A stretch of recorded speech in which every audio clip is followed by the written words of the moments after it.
మొదటి శ్లోకం. ధృతరాష్ట్ర ఉవాచ ధర్మక్షేత్రే కురుక్షేత్రే సమవేతాయుత్సవః మామకాః పాండవాశ్చైవ కిమకుర్వత సంజయ. భగవద్గీతలోని 18 అధ్యాయములలో మొదటి అధ్యాయమైన కురుక్షేత్ర రణరంగమున సైనిక పరిశీలనం నుండి మొదటి శ్లోకం. ఈ మొదటి శ్లోకం ధృతరాష్ట్రుడు, సంజయుడు ఇద్దరి సంవాదం నుంచి ప్రారంభమవుతుంది. ధర్మక్షేత్రే కురుక్షేత్రే సమవేతాయుత్సవః మామకాః పాండవాశ్చైవ కిమకుర్వత సంజయ. ధృతరాష్ట్రుడు పలికెను, ఓ సంజయ, కురుక్షేత్రంలోని ధర్మక్షేత్రంలో నా తనయులు పాండుతనయులు యుద్ధం చేయకోరిన వారై సమకూడిన పిదప ఏమి చేసిరి? కురుక్షేత్ర రణరంగంలో భగవంతుడు అర్జునుని పక్షంన ఉన్న కారణంగా ధర్మక్షేత్రం అంటే ధర్మవిహిత కర్మలు చేయబడే స్థలం అనే పదం ప్రధానమైనది. కౌరవుల తండ్రి అయిన ధృతరాష్ట్రుడు తన తనయుల చరమ విజయావకాశం గురించి చాలా సందేహించాడు. ఆ సందేహంతోనే అతడు వారు ఏమి చేశారు అని తన కార్యదర్శి అయిన సంజయుని అడిగారు.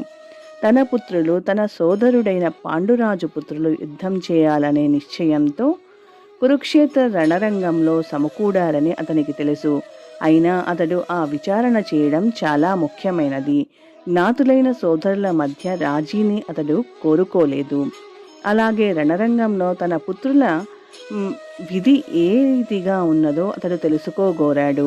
అయినా స్వర్గలోకవాసులకు కూడా పూజనీయ స్థానంగా వేదాలలో పేర్కొనబడినట్టి కురుక్షేత్రంలో యుద్ధం ఏర్పాటు చేయబడిన కారణంగా యుద్ధ పరిణామంపై ఆ తీర్థక్షేత్ర ప్రభావం గురించి అతడు చాలా భీతి చెందాడు.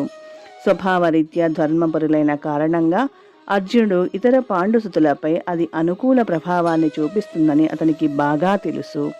సంజయుడు వ్యాసుని శిష్యుడు. అందుకే ధృతరాష్ట్రుని భవనంలోనే ఉన్నప్పటికీ అతడు వ్యాసుని అనుగ్రహంచే కురుక్షేత్ర రణరంగాన్ని చూడగలిగాడు. కనుకనే యుద్ధరంగంలోని పరిస్థితిని గురించి ధృతరాష్ట్రుడు అతనిని అడిగాడు.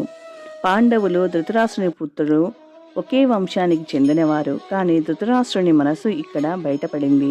అతడు ఉద్దేశపూర్వకంగా కేవలం తన పుత్రులనే కురువంశీయులుగా పలికి పాండు సంతానాన్ని వంశం నుండి వేరుపరిచాడు.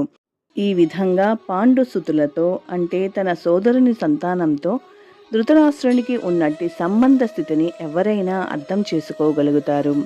పంట పొలం నుండి కలుపు మొక్కలను తీసివేసి